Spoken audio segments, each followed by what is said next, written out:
तो इतिहास में अगर आप झांकेंगे तो राजा बनने के लिए तीर तलवार युद्ध हुआ करते थे, और युद्ध पर आप गद्दी जीतते थे तो आप राजा, और बड़े बनना चाहते हैं तो दो चार राजाओं को और जीत लो, और बड़ी सल्तनत हो जाती थी आपकी। तो युद्ध के द्वारा शासक बनते थे, राजा बनते थे। आज लोकतंत्र है, आपके पास बाबा साहब ने वोट का अधिकार दिया है, अडानी हो या साइकिल पंचर वाले हमारे बाबूजी, वोट की ताकत दोनों की बराबर है। तो उस अधिकार का हम सही से इस्तेमाल नहीं कर पाए हैं। हमें अपनी सारी समस्याएं आने वाली पीढ़ियों को उनकी अगर हैसियत बनानी है, उन पीढ़ियों के लिए कुछ करना है, तो हमें शासक बनना होगा, और शासक बनने के लिए हमें लखनऊ की गद्दी छीननी होगी। छीनेंगे कैसे? राजाओं की गद्दी तो तलवार तीर इससे तोपों से होती थी, ये कैसे लड़ाई होगी? तो वो लड़ाई का तरीका माननीय इंजीनियर आई.पी. गुप्ता साहब ने बताया है। वो संदेश में पूरे उत्तर प्रदेश में अपने लोगों को बता रहा हूँ, फैला रहा हूँ, प्रचार प्रसार कर रहा हूँ कि आप लखनऊ की गद्दी को कैसे हटाएंगे, क्या तैयारी करेंगे। तो उसके पास आप 3 करोड़ से ज्यादा आबादी है, 1.5 करोड़ आपकी वोटें हैं। अब आप कहेंगे कि ना वोट लोग देंगे क्यों, हमारे लोग तो भाजपा से जुड़े हैं, तो हम लोग पूर्वांचल में बसपा से जुड़े हैं, अब ये लोग वोट क्यों देंगे? तो वो वोट तब देंगे जब उनको आप जागरूक करेंगे। 1 करोड़ 1 करोड़ 1 करोड़ 1 करोड़ एक करते करते तो बहुत साल हो। अब केवल जागरूक करना है। कैसा जागरूक? कि तुम्हें राजा बनना है, तुम्हें शासक बनना है। अरे कैसे बन जाएंगे? अब आपके लोग कहेंगे कैसे बन जाएंगे शासक? तो तांती तत्वा जो बिहार का है वो आपसे भी ज्यादा गरीबी रेखा में है, लेकिन आई.पी. गुप्ता ने उन्हें यह समझा दिया कि तुम्हें अपने आरक्षण की लड़ाई लड़नी है, तुम्हें अपने बच्चों के भविष्य की लड़ाई लड़नी है, तो ये लड़ाई मेरी नहीं तुम्हारी है, तुम्हें लड़नी है। अपने बच्चों का भविष्य आपको तैयार करना है, तो ये लड़ाई आपको लड़नी है, ये लड़ाई आपको लड़नी है। आई.पी. गुप्ता की लड़ाई नहीं है, मैं तो बताने आया हूँ माध्यम, ये जगजीत माहौल की लड़ाई नहीं है, ये लड़ाई आपकी है। ऐसी अब आपके दिमाग में ये आ गया कि हाँ ये लड़ाई मेरी है, तो आप पूछेंगे लड़ूं कैसे? तो वो तरीका आपको बता देता हूँ, वो हथियार आपको बता देता हूँ कि आपके पास जो हथियार है वो बड़ा कामयाब हथियार है। उस हथियार से जब आप शोध करेंगे तो 2027 में उत्तर प्रदेश में आपके बगैर किसी की सरकार नहीं बनेगी। ये लिख लेना आज ही अपनी डायरी में, ओके? तो उसके लिए क्या करना है कि हम जितने लोग इस हॉल में मौजूद हैं, जो बात मैं कह रहा हूँ मुझसे आज सुन करके जाएंगे, आज के बाद समाज के जितने लोगों के पास, रिश्तेदारों के पास बैठेंगे, मेरे द्वारा दी गई बात वो आपको विचार के साथ करनी है और उन लोगों को समझाना है। ये समझाना है कि तुम्हारे परिवार की आने वाली जो पीढ़ियां हैं उनके भविष्य की लड़ाई तुम्हें लड़नी है, और वो लड़नी ऐसे है कि आगरा में इंडियन इंक्लूसिव पार्टी पहले संगठन का विस्तार करेगी, उसके बाद यहाँ रैली करेगी, और जिस दिन आगरे में रैली होगी उस दिन अपने लोगों को ये समझा देना है कि ये लड़ाई तुम्हारे बच्चों के भविष्य की है।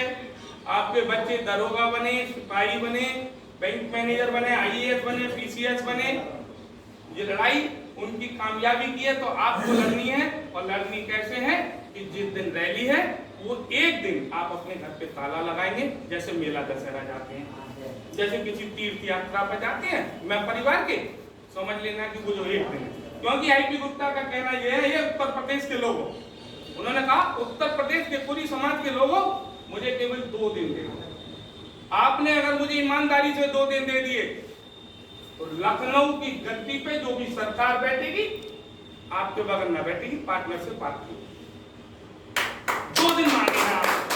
पहला दिन की आगरा के अंदर जो रैली होगी, अपने लोगों को समझा दो कि तुम्हें कोई टेम्पो देने नहीं आएगा, तुम्हें कोई बस देने नहीं आएगा, लड़ाई तुम्हारी है, तुम्हें लड़नी है। क्यों देगा तुम? दूसरा देगा तो समझ लो उसकी लड़ाई है, उसका लालच है। भाजपा देगी बस, आपको खर्चा देगी, जाओ रैलियों में, मौज भी वही करेगी, बच्चे भी उसी के बीसीसीआई के, अध्यक्ष बनेंगे? है? तो अपने लोगों को समझाना है कि आईपी गुप्ता ने 2 दिन मांगे हैं। एक रैली आगरा में होगी, उस दिन ताला लगा के समझ लेना कहीं मेला दशहरा गए हैं, समझ लेना कहीं तीर्थ यात्रा पे गए हैं, अपने किराए से उस रैली में पहुंचना है। ये तुम्हारी लड़ाई है। खाना 5 घंटे नहीं मिलता है तो भूखे रैली में बैठे रहना, ये तुम्हारी लड़ाई है। अगर अपने बच्चों का भविष्य बनाना चाहते हो, अगर कुर्सी नहीं मिलती है बैठने को रैली स्थल पे, तो 5 घंटे खड़े रहना, ये तुम्हारी लड़ाई है। तीर तलवार बंदूक नहीं चलानी है। ये लड़ाई अगर आपने लड़ ली, ये लड़ाई अगर आपने लड़ ली, तो उत्तर प्रदेश की गद्दी कर जाने से आप लोग तो हमें केवल अपने लोगों को इतना जागरूक करना है, ये लड़ाई तुम्हारी है और इस लड़ाई को आपको लड़ना है। लड़ने के लिए 5 घंटे भूखा रहना पड़े, 5 घंटे खड़ा रहना पड़े, घर में 6 घंटे ताला लगाना पड़े, अपने भाटे से जाना पड़े, तो एक दिन जब युद्ध का मैदान उसे रैली का मैदान न समझे, जो रैली है आगरा में उसे रैली का मैदान न समझे, समझ लो युद्ध का मैदान है, पहला पड़ाव है। अगर इस रैली को आपने 2, 3, 20, 40, 50 हजार की गैदरिंग दिखा दी, पूरा उत्तर प्रदेश का पूरी के कान खड़े हो जाएंगे। वही आगरा की तो कामयाब है, 50,000 लोग इकट्ठा हो गए और विपक्षी पार्टियां, राष्ट्रीय पार्टियां क्या कहेंगी, ये तो एक चुप होना लग गया यार, तो 50,000 की भीड़ होगी, साला कोई विधायक जीतने देंगे कि नहीं, हवा निकल जाएगी। पहली रैली पहली की हो गया। दूसरी रैली दूसरे जिले में है, उस जिले के लोग हो सकता है ज्यादा ताकत लगाएं, कंपटीशन छिड़ जाए कि रैली करनी। 8 से 10 रैलियां हमें करने के बाद लखनऊ की एक बड़ी रैली होगी। दूसरा दिन इंजीनियर आईपी गुप्ता मान रहे हैं कि एक दिन में लोकल रैली के लिए उसे छोटा मैदान युद्ध का मान लेना, आदि फतेह आपको यहाँ मिल जाएगी, और दूसरे दिन में लखनऊ बुलाना। फिर सोच लेना, आपको कोई बस देने वाला नहीं, आपको कोई टेम्पो नहीं, किराए वाला देने वाला नहीं, आपको स्वयं पहुंचना है। क्यों पहुंचना है? कि आपको अपने बच्चों का अगर ख्याल है, आप बच्चों के लिए थोड़ा बहुत भी त्याग कर सकते हैं, जैसे देवी देवताओं के दर्शन करने जाते हैं, मेला दशहरा जाते हैं, शादी ब्याह में जाते हैं, ताला लगा के सोच लेना कि अपने बच्चों की खातिर एक दिन जाना है लखनऊ। और जिस दिन आपने ये सोच लिया कि हाँ लखनऊ जाना है, 2 ही तो दिन मांगे थे, एक दे दिया लोकल, एक लखनऊ का और दे दें। 3 करोड़ की आबादी में 10% लोग भी पहुंच गए, तो लखनऊ के फील्ड तो फील्ड, सड़क पे भी पैर रखने की जगह पूरी राजधानी में नहीं मिलेगी, इतनी संख्या में है।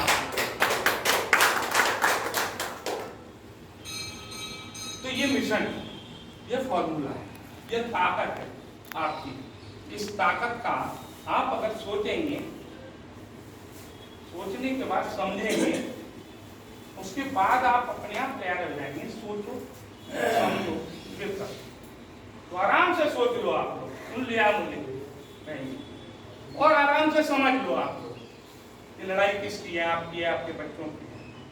और जब लगे कि हाँ मेरे बच्चों की लड़ाई है, मुझे लड़नी है, तो फिर तैयार हो जाए घनश्याम पुरी जी के साथ, संगठन में बदले। ये मेरे युवा जो इंडियन पीपुल्स पार्टी के युवा के जिला अध्यक्ष हैं, मैं एक मेन बॉडी का भी इधर जिला अध्यक्ष चाहूँगा। तो बगैर संगठन के, जब तक कि हम संगठन नहीं और विस्तार नहीं करेंगे, तो रहेंगे प्रबंध कैसे करेंगे, आगे की लड़ाई कैसे लड़ेंगे। तो ये मुझे मेन बॉडी का जिला अध्यक्ष इधर से चाहिए। तो जो भी आपके पास जिले की कमान सक्रियता से निभा सके और वजनदार ऐसे व्यक्ति हों, मतलब युवा तो गर्मी वाले होते हैं, मुझे वो वाला नहीं चाहिए, तजुर्बेकार व्यक्ति हों, तो वो आप दें।